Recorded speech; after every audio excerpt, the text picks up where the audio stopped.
एक बीज डालते हैं तो कितने बीज आते हैं? 20 बीज तो आ ही जाते हैं। एक फसल के जो एक पेड़ होता है कम से कम 20 बीज आ जाते हैं। एक आम का पेड़ लगाओ, उसमें कितने आम आ जाते हैं और कितने वर्षों तक आते हैं, है ना? यानी इस प्रकृति को जितना देते हो ये उससे 20 गुना करके वापस कर देती है। जो दोगे वो वापस 20 गुना होके वापस आएगा, ये ध्यान रखना। कोई भी चीज़ यदि आपने एक दी है तो एक वापस नहीं आएगी। कितनी आएगी?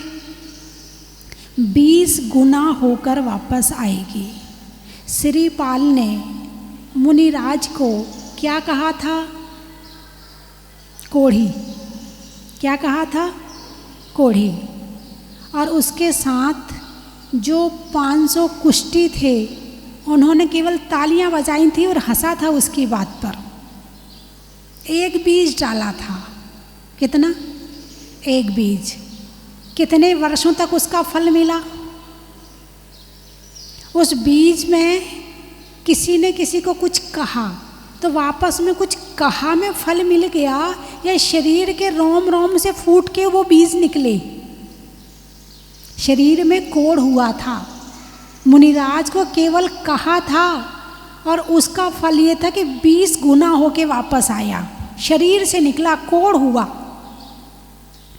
यहाँ कोई भी काम करो बड़े ध्यान से करना, बड़े सोच समझ के करना, क्योंकि जो भी करोगे उसका 20 गुना वापस आपको मिलना है।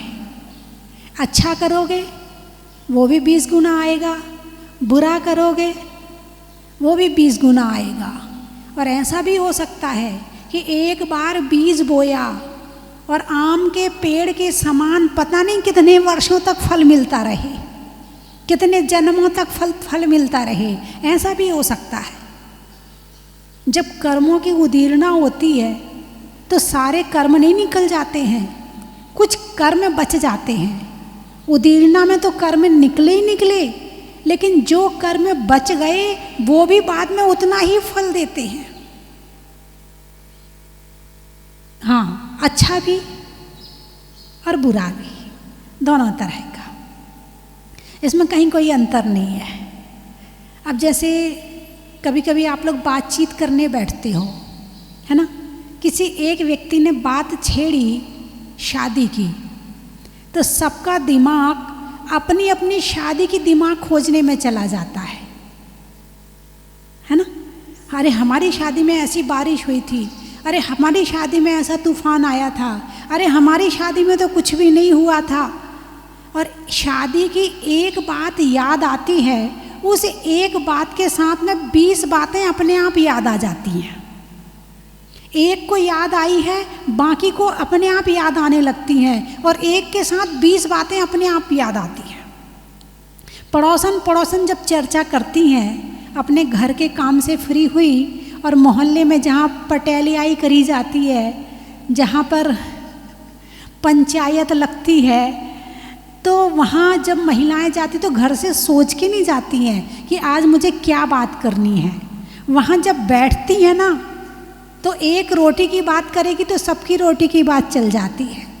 फिर रोटी की बात के साथ साथ पानी की बात चल जाती है। अरे आज तो पानी नहीं आया, अरे आज तो समय पे पानी आ गया, अरे आज तो मैंने पूरा पानी भर लिया, अरे कल का भरा पड़ा था इसलिए मैंने थोड़ा ही भरा।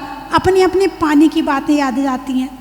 पानी के साथ फिर झाड़ू पोंछे की बात याद आ जाती है, उसके साथ फिर कपड़े धोने की बात याद आ जाती है, फिर सुखाने की बात याद आ जाती है, फिर बच्चों के टिफ़िन की बात याद आ जाती है। यानी एक बात के साथ में 20 बात अपने आप याद आ जाती है। और जो 20 बातें आपने करी हैं उसमें जो कर्म का बंध हुआ है वो 20 गुना वापस होके आएगा, ये भी सोच लेना। मन, वचन और काया, 3 चीज़ हैं। जब ड्राइविंग करते हैं तो पहले दिन ड्राइविंग कैसी होती है?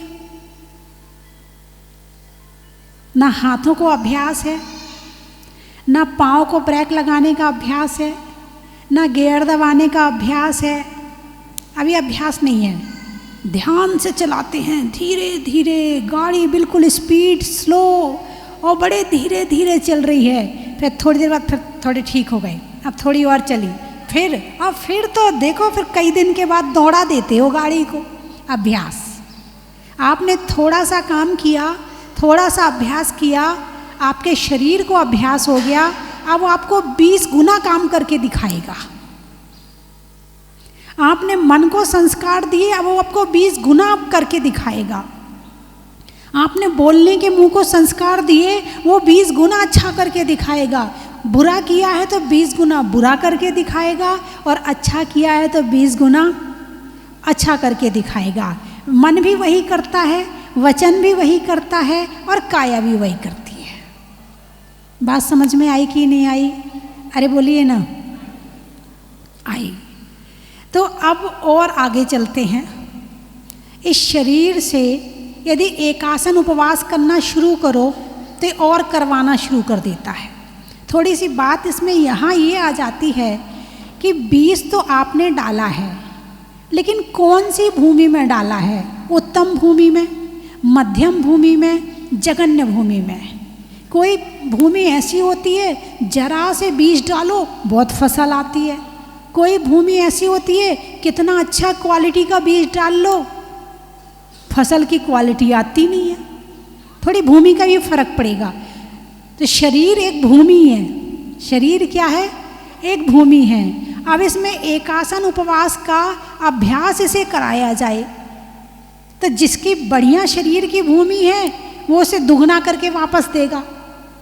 बिल्कुल, एक उपवास किया, अब मन करेगा एक और कर लें, अब मन करेगा एक और कर लें, अब अष्टमी आ रही है अब फिर कर लेते हैं, अब चतुर्दशी आ रही है फिर कर लेते हैं। भूमि बढ़िया है, डबल डबल फसल आएगी और अच्छी अच्छी होगी। भूमि कमज़ोर है, फसल नहीं आएगी।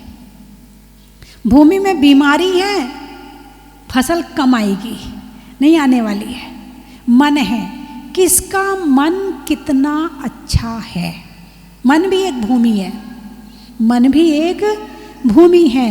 अब इस मन की भूमि में आपने ईर्ष्या के बीज बोए हैं, निंदा के बीज बोए हैं, क्रोध के बीज बोए हैं, अभिमान के बीज बोए हैं, मायाचारी लोभ के बीज बोए हैं, हिंसा झूठ चोरी कुशील परिग्रह के बीज बोए हैं, या धर्म के बीज बोए हैं, ये आपको पता होगा। इस मन की भूमि में भाव, जिस भाव का बीज बो दोगे वो 20 गुना करके वापस कर देगा। आप अपना दिमाग व्यापार में लगाते हो, हैं? क्या होता है कुछ दिनों के बाद?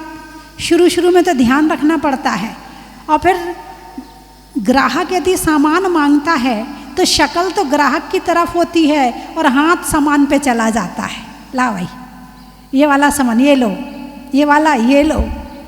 ऐसा अभ्यास हो जाता है कि तुमने जो भी बीज दिमाग में डाला उसने 20 गुना करके वापस कर दिया। कुछ दिनों में ये भी पता चल जाता यहाँ का माल बढ़िया नहीं है, इसका स्वभाव बढ़िया नहीं है, वो ईमानदार नहीं है, वो समय पे पैसे नहीं देता है, इससे व्यापार करना ठीक है, इससे व्यापार करना सही नहीं है। दिमाग अपने आप ही तुम्हें सब कुछ बताने लगता है। तुमने व्यापार का बीज डाला, दिमाग 20 गुना व्यापार करके देगा। तुमने संगीत का बीज डाला तो 20 गुना तरह तरह की धुन। अब इतने तरह के गाने बनते हैं, कहाँ से आ रहे हैं? शुरुआत करी, शुरुआत करने के बाद उसके अंदर घुसे, नई नई धुनें दिमाग से निकलनी शुरू हो गई। अब एक व्यक्ति जो संगीत के क्षेत्र में है कम से कम 20 धुन तो बना ही सकता है। बना सकता नहीं जो संगीत के क्षेत्र में चला गया। जो व्यक्ति लिखने के क्षेत्र में चला गया, लिखने बैठेगा, शुरुआत में तो पुरुषार्थ लगता है, उसके बाद अपने आप निकलना शुरू हो जाता है। महिलाएं भोजन बनाने जाती हैं रसोई में शुरुआत में तो थोड़ी दिक्कत आती है, उसके बाद अपने आप बनने लगता, अपने आप दिमाग चलने लगता। आज ये नहीं ये बना लेते, इसमें इतना नमक नहीं इतना डालना है, इसमें इतनी चीनी नहीं इतनी डालनी है, दिमाग अपने आप चलने लगता है। यानी आप दिमाग की मन की भूमि में जो डालोगे वो आपको 20 गुना करके वापस कर देगा। निंदा डालोगे, किसी एक व्यक्ति की आप निंदा करना शुरू करो, आपके दिमाग में 20 व्यक्तियों की निंदा अपने आप आनी शुरू हो जाएगी। अरे वो भी ऐसा ही है, अरे उसका पड़ोसी भी ऐसे ही है, अरे उसके रिश्तेदार भी ऐसे ही हैं, अरे उसका बेटा भी ऐसे ही है। एक व्यक्ति की निंदा शुरू करो, 20 की निंदा दिमाग में अपने आप आ जाएगी। बात समझ में आई कि नहीं आई? मैं क्या कहना चाहती हूँ, आप इस बात पर ध्यान दो कि हमारा मन एक भूमि है और उसमें जो भी विचारों के बीज डालेंगे वो 20 गुना करके वापस आएंगे। हमारा शरीर भी एक भूमि है, इसमें जो भी बीज डालेंगे उसमें वो भी वापस होके आएगा। जैसे पूंजी लगाओ तो व्यापार बढ़ता है, क्या होता है? व्यापार बढ़ाने के लिए क्या करना पड़ेगा? पूंजी लगानी पड़ेगी। जितना पूंजी लगाते जाओगे उतना व्यापार फैलते जाएगा। हाँ, ये बात अलग है कि लोग पैसा खा लें, वो बात अलग है, लेकिन व्यापार बढ़ेगा तो पूंजी से बढ़ेगा। तो मन, वचन और काया ये पूंजी है। अब इससे आपको कौन सा व्यापार करना है? पाप का करना है कि पुण्य का करना है? त्याग का करना है कि संसार का करना है कि भोग का करना है? कौन सा व्यापार करना, ये सबके लिए तैयार है, ये अपने आप में कुछ नहीं है। तो ऐसे ही जब हमारे मुनिराज दीक्षा लेते हैं तो दीक्षा लेने के बाद करते क्या हैं? आपने कभी सोचा नहीं उनके विषय में? भाई इन्हें व्यापार नहीं करना, इनका दुकान नहीं, इनका मकान नहीं है, इनके बच्चे नहीं, इनका परिवार नहीं, और सबको छोड़ के जंगल चले गए। अब ये करते क्या हैं वहाँ बैठ के? कभी आपके मन में, दिमाग में आता नहीं है, यदि मुझे कभी जंगल जाना पड़े तो मैं क्या करूँगा बैठ कर के? कभी आपके दिमाग में आया नहीं? वहाँ जो बैठ के करते हैं ना, वो भी 20 गुना नहीं 100 गुना वापस होके आता है। वो त्याग करते हैं, वो तपस्या करते हैं, वो ध्यान करते हैं, वो स्वाध्याय करते हैं। अब जिसने कभी स्वाध्याय किया ही नहीं होगा वो क्या जाने स्वाध्याय क्या होता है? जिसने कभी ध्यान किया ही नहीं होगा उसे क्या पता कि ध्यान में क्या आनंद आता है? उसने तो खाने का आनंद देखा है, उसने तो गाड़ी में घूमने का आनंद देखा है, उसने तो सजने संवरने का आनंद देखा है, उसने तो नोट गिनने का आनंद देखा है। रौद्र ध्यान, आर्त ध्यान, रौद्र ध्यान में लगे पड़े हैं, उसे क्या धर्म ध्यान का आनंद आएगा? तो जो भी हम करेंगे वो हमारा हर कदम, हर विचार, हर वचन 20 गुना वापस होकर आएगा। मुनिराज जब जंगल में जाते हैं तो वहाँ तपस्या करते हैं। मैंने कल बताया था तप 12 प्रकार के होते हैं, 6 बाहर और 6 अंतरंग। ऐसे 12 प्रकार के तप होते हैं। अंदर से आत्मा को तपते हैं, ऊपर से शरीर को तपते हैं। बाहर को तपाते हैं तो अंदर अपने आप तप जाता है, और अंदर को तपाते हैं तो बाहर अपने आप तप जाता है। और शुद्धि जब भी होगी तो किससे होगी? तप से होगी। कल बताया था मैंने कि किसी भी चीज़ की शुद्धि करना हो तो उसे तपाना, चाहे बर्तन हो, चाहे सोना हो, चाहे चांदी हो। कपड़े तुमने धो लिए, साबुन से मैल कर निकाल दिया, अब शुद्ध कैसे होगा? तुम्हारे पहनने लायक कब होगा? जब वो सूखेगा, जब उसे आँच मिलेगी, जब उसे धूप मिलेगी, तब वो तुम्हारे पहनने लायक होगा। और संसार की हर चीज़ तपती है तभी शुद्ध होती है। तो तपस्या करने से होता क्या है? तपसा निर्जरा चा। तपस्या करने से कर्मों की निर्जरा होती है। कर्म 2 तरह के हैं, पुण्य कर्म और पाप कर्म। तो कौन से कर्म की निर्जरा होती है? पाप कर्म की निर्जरा होती है। परेशान कौन करता है? पाप कर्म। तो परेशानी दूर करना है तो क्या करना पड़ेगा? अरे बोलिए ना, तपस्या करनी पड़ेगी। मुनिराज जब जंगल में जाते हैं तो वहाँ क्या करते हैं? तपस्या करते हैं, वहाँ स्वाध्याय करते हैं, ध्यान करते हैं और ज़्यादा से ज़्यादा उपवास करते हैं। जब उपवास करते हैं तो उन्हें रिद्धियाँ प्राप्त हो जाती हैं। जब विशुद्धि आती है, ध्यान करते हैं, कर्मों का क्षय होता है तो रिद्धि सिद्धियाँ अपने आप दौड़ी दौड़ी चली आती हैं। तो जो 64 रिद्धि हैं उनमें एक है तप रिद्धि। तप रिद्धि के जो भेद हैं मैं भी आपको बताती हूँ। उसमें है उग्र तप रिद्धि। उग्र तप रिद्धि का मतलब है मुनिराज ने दीक्षा ली, उस दिन तो उनका उपवास होता है, दूसरे दिन आहार लिया, फिर तीसरे दिन उपवास किया, फिर चौथे दिन आहार लिया, फिर अगले दिन उपवास किया, ऐसे सारी जिंदगी करते हैं। यानी 48 घंटे में एक बार आहार लेते हैं। कितनी में देर में? 48 घंटे में। आप 24 घंटे में कितने बार खाते हैं? यदि खाने से पेट भरता तो हमारे मुनिराज उपवास करके क्षुधा रोग विनाशनाएं कैसे करते? उपवास करने से तृप्ति आती है। जितनी तृप्ति खाने से नहीं आती है उतनी तृप्ति, उतना संतोष, उतना सुख त्याग करने में मिलता है। तो ये है उग्र तप रिद्धि। अगली रिद्धि है कि दीप्त तप रिद्धि। बहुत उपवास करते हैं। उपवास से क्या होता है? यदि कोई उपवास, आप मान लो उपवास करें, सुबह तक आपकी शक्ल कैसी हो जाएगी? हैं? जैसे मुरझाया फूल होता है, लटक जाएगी, मुस्कुराने में दिक्कत आएगी, खड़ा नहीं हुआ जाएगा, आंखें नहीं खोली जाएंगी, सुबह मंदिर के दर्शन करने की शक्ति नहीं रहेगी। अब कैसे जाएं? चलो गाड़ी में ले चलो, फिर लौट के आओगे, फिर आकर के अपना जब पेट में कुछ जाएगा तब चेहरे पे चमक आएगी। ऐसे ही है ना। लेकिन उपवास करने से, अधिक उपवास करने से ऐसी रिद्धि प्रकट हो जाती है कि चेहरे का तेज और ज़्यादा बढ़ जाता है, चेहरा और चमकने लगता है। इसको कहते हैं दीप्त तप रिद्धि।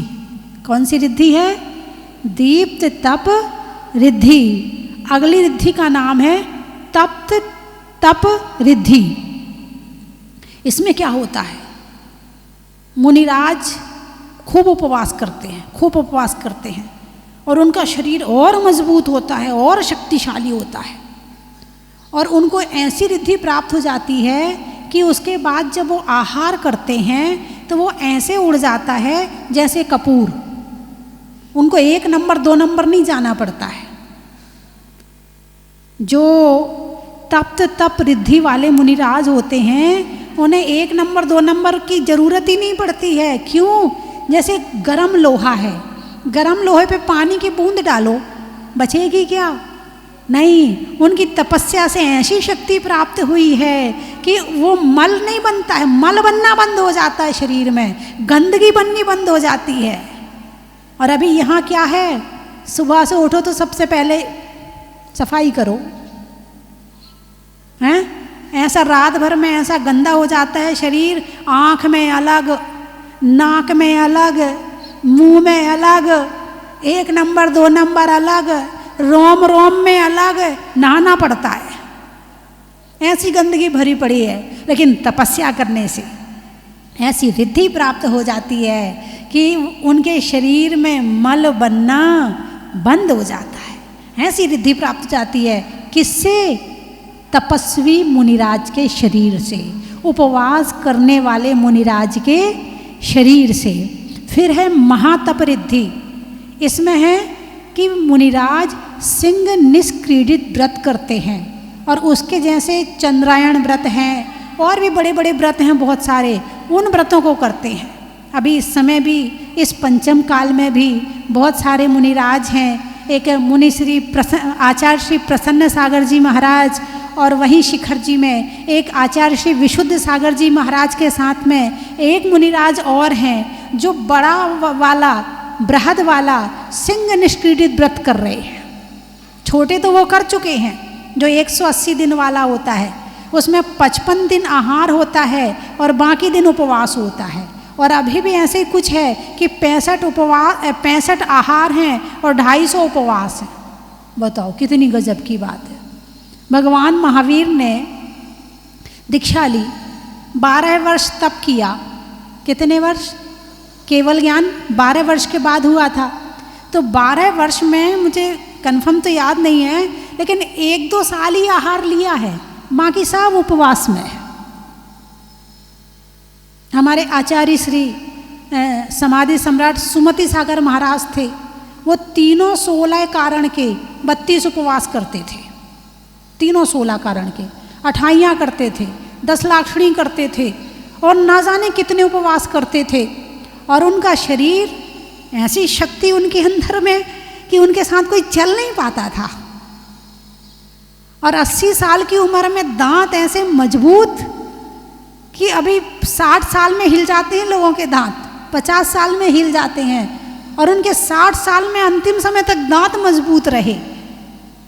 तो अब मैं क्या समझूं, शक्ति खाने से आती है या शक्ति त्याग से आती है? 2 कारण हैं। अंतरंग में वीर्यांतराय कर्म का क्षयोपशम जब होता है और बाहर में तपस्या की जाती है तो शक्ति और बढ़ जाती है। बाहर का निमित्त, बाह्य निमित्त और अंतरंग निमित्त दोनों चाहिए। यदि खाने से ही शक्ति आती, यदि मात्र खाने से ही जीवन चलता, तो नरकों में तो खाने को मिलता ही नहीं है, फिर तो वहाँ जल्दी मर जाना चाहिए। लेकिन नहीं, वहाँ तो भूखे भी रहते हैं। एक क्या कहते हैं, मेरु समान लोह गल जाए, ये तो ठंड की बात है। वो क्या आता है, 3 लोक को नाज जो खाए, मिटे ना भूख कड़ा ना लहाए। 3 लोक के बराबर अनाज एक नारकी को मिल जाए तो सारा खा लेगा, इतनी भूख लगती है, और खाने को कण भी नहीं मिलता है, फिर भी जीवन चलता है। तो एक प्रश्न है, शक्ति खाने से आती है या शक्ति त्याग से आती है? ये भ्रम है कि शक्ति खाने से आती है। सच्ची शक्ति तो त्याग से आती है, उपवास से आती है। और जैसे मैंने कहा, पूंजी से पूंजी बढ़ती है, कहा ना, ऐसे त्याग करने से त्याग की शक्ति बढ़ती है। क्या? वो भूमि थोड़ी मजबूत होनी चाहिए। अंतरंग कारण वीर्यांतराय कर्म का क्षयोपशम भी होना चाहिए, उसके साथ बाहर त्याग भी होना चाहिए। तो फिर त्याग से त्याग की शक्ति बढ़नी शुरू। तो जितनी शक्ति अभी प्राप्त हुई है, आने वाले समय में उससे ज़्यादा होगी, आने वाले समय में उससे ज़्यादा होगी। अभी 1 उपवास की शक्ति प्राप्त हुई है, 1 करो। आने वाले समय में 2 की प्राप्त होगी, 2 करो। 2 की प्राप्त हुई है, 3 करो। 3 की प्राप्त हुई है, 4 करो। 10 लाक्षणी आ रही है, परीक्षा हो जाएगी। दूसरों की परीक्षा तो बहुत लेते हो, खुद की परीक्षा लो। कितने उपवास कर सकते हो, कितनी शक्ति है आपके अंदर में।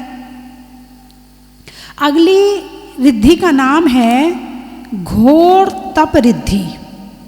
घोर तप, घोर, घोर का मतलब आप समझते? बोले घोर अन्याय हो गया, मतलब उससे ज़्यादा हो ही नहीं सकता। ऐसे घोर तप रिद्धि, ऐसे मुनिराज भयंकर भयंकर वाले जंगलों में रहते हैं। अब भयंकर जंगल का मतलब है जहाँ शेर, चीता, भालू, सांप, नेवला, ऐसे जीवों से भरा पड़ा होता है वो जंगल। ऐसे जंगल में वो मुनिराज रहते हैं। और यदि शेर, चीता आ भी जाएं तो भागते नहीं हैं, वहाँ से उठ के छुपते नहीं हैं, दौड़ लगा के जाते नहीं हैं वहाँ से। वो आराम से ध्यान करते रहते हैं। भयंकर शेरों की आवाज़ें आ रही हैं, हाथियों के चिंघाड़ने की आवाज़ें आ रही हैं, लेकिन वो अपने ध्यान में लीन हो रहे हैं। यहाँ तो कोई ज़रा सा मच्छर काट ले, वैसे ही तो माला में मन नहीं लगता है, और एक मच्छर और आ जाए तो ध्यान मच्छर का शुरू हो जाता है। माला फेरने किसकी बैठे हो? भगवान की। याद करने किसको बैठे हो? भगवान को। है ना। और माला फेरते हुए एक मच्छर आ जाए तो ध्यान किसका लगता है, याद किसको करते हो? अब माला किसकी फेर रहे हो तुम, मच्छर की या भगवान की? जिसका ध्यान मन में है माला उसकी चल रही है। यदि ध्यान में मच्छर है तो ध्यान का मच्छर का चल रहा है, भगवान का कहाँ चल रहा है। माला फेरने बैठे हो तो भगवान को याद करने बैठे हो ना, याद किसको कर रहे हो? माला जो हाथ में है सोने की है, तो सोने की माला से तो अच्छा मन लगेगा ना, कि मन से मन लगेगा। आप माला को फिराने बैठे हो या मन को फिराने बैठे हो? किसको फिराने? भगवान का नाम किसको लेना है, माला को या मन को? मन को। और होता क्या है?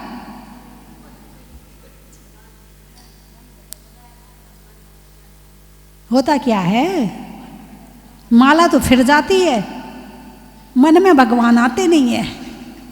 फिर कहते धर्म में कहाँ शक्ति है, इतनी तो माला फेरते हैं, कुछ नहीं होता माला फेरने से। तुमने फेरी कहाँ है माला, और दोष भगवान को दे रहे हो।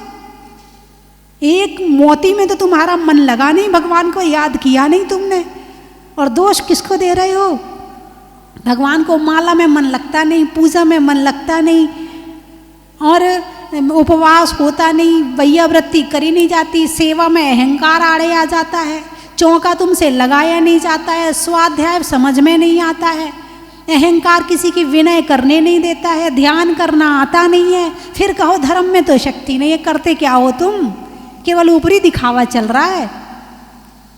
नहीं, आपकी बात नहीं कर रही हूँ। नहीं, आप तो बहुत अच्छे से माला फेरते होंगे, ये तो किसी और की बात है।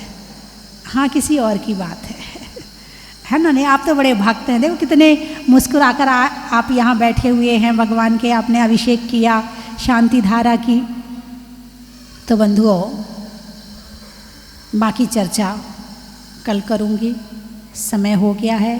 बस एक बात याद रखना, जो भी काम करोगे वो 20 गुना होके वापस आएगा। चाहे निंदा, चाहे बुराई, चाहे अच्छे काम, चाहे बुरे काम, ये मन, ये वचन, ये काया आपको 20 गुना लौटाएगा। आपको मतलब आत्मा को, आपको मतलब आत्मा को। तो जो भी काम करो बड़े ध्यान से करना, ठीक है। मैं 3 चीज़ें बोलूँगी, आपको कहना बड़ा ही महत्व है। हिंदी में मात्रा का, स्कूल में छात्रा का, आज आपकी जहाजपुर की यात्रा का, शरीर में हाथ का, चलने में पाथ का, तीर्थंकरों में मुनि सुब्रत नाथ का बड़ा ही महत्व है। दूर होने में समस्या का, तिथियों में अमावस्या का, और करने में तपस्या का बड़ा ही महत्व है। जंगल में बास का, राजा में दास का, और करने में उपवास का बड़ा ही महत्व है। 10 लाक्षणी में जो तप धर्म आएगा ना, उसकी व्याख्या मैंने अभी कर दी। अभी आपका तप धर्म हो गया है ना। और शुरुआत से शुरू कर देना, क्षमा से शुरू कर देना, तप तो बाद में आता है। कहाँ कहाँ से आए हैं? बड़वानी। बड़वानी। रिश्तों में नानी का, गर्मी में पानी का, और आने वालों में बड़वानी का बड़ा ही महत्व है। साजापुर। साजापुर। गाने में सुर का, पशुओं में खुर का, और आने वालों में साजापुर का बड़ा ही महत्व है। जयपुर। पिड़ावा। मिठाइयों में मावा का, शादी के सावा का, और आने वालों में पिड़ावा का बड़ा ही महत्व है। औरंगाबाद। नहीं होने में विवाद का, गुरुओं के आशीर्वाद का, और आने वालों में औरंगाबाद का बड़ा ही महत्व है। आम की बौर का, जंगल में मोर का, और आने वालों में इंदौर का बड़ा ही महत्व है। गाने में सुर का, नृत्य में नुपुर का, और आने वालों में जयपुर का बड़ा ही महत्व है।